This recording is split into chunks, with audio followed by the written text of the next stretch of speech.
Shalom, teman-teman terkasih dalam Kristus. Pernahkah kita bertanya-tanya, apa yang bisa membuat Yesus menangis? Dalam Injil Lukas bab 19, ayat 41-44, kita menemukan sebuah momen yang sangat menyentuh hati. Saat mendekati Yerusalem, Yesus memandang kota itu dan menangisinya. Ini bukan tangisan kesedihan biasa, melainkan tangisan seorang Mesias yang hatinya hancur melihat umat yang dikasihinya. Mengapa Yesus menangis? Ia berkata, "Wahai, betapa baiknya jika pada hari ini juga engkau mengerti apa yang perlu untuk damai sejahteramu. Tetapi sekarang hal itu tersembunyi dari matamu." Yesus datang membawa damai sejahtera sejati, jalan keselamatan, dan pengampunan.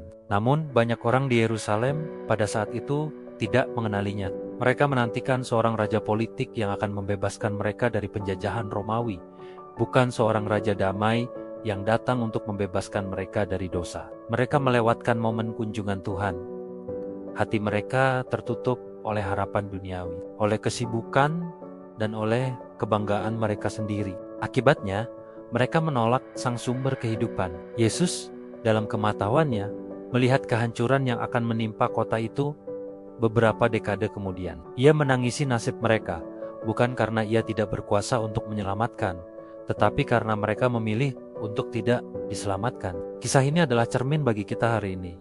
Berapa sering Tuhan datang mengunjungi kita dalam kehidupan sehari-hari, tetapi kita terlalu sibuk untuk menyadarinya. Mungkin ia datang melalui nasihat seorang sahabat, melalui keheningan doa, melalui ayat Alkitab yang tiba-tiba terasa hidup, atau bahkan melalui sebuah kesulitan yang sebenarnya adalah undangan untuk lebih bersandar padanya. Apakah kita mengenali kunjungannya, ataukah kita, seperti orang Yerusalem, memiliki agenda sendiri tentang bagaimana seharusnya Tuhan bekerja dalam hidup kita? Kita mungkin berdoa memohon sesuatu, tetapi ketika jawaban Tuhan datang dalam bentuk yang tidak kita harapkan, kita menolaknya. Kita mencari solusi instan, padahal Tuhan ingin membentuk karakter kita melalui proses. Tangisan Yesus atas Yerusalem adalah tangisan kasih. Kasih yang rindu agar kita semua mengalami damai sejahtera yang sesungguhnya, damai yang melampaui segala akal. Damai ini tidak ditemukan dalam kekayaan, jabatan, atau pengakuan dunia, melainkan dalam hubungan yang intim dengan Dia, Sang Raja Damai.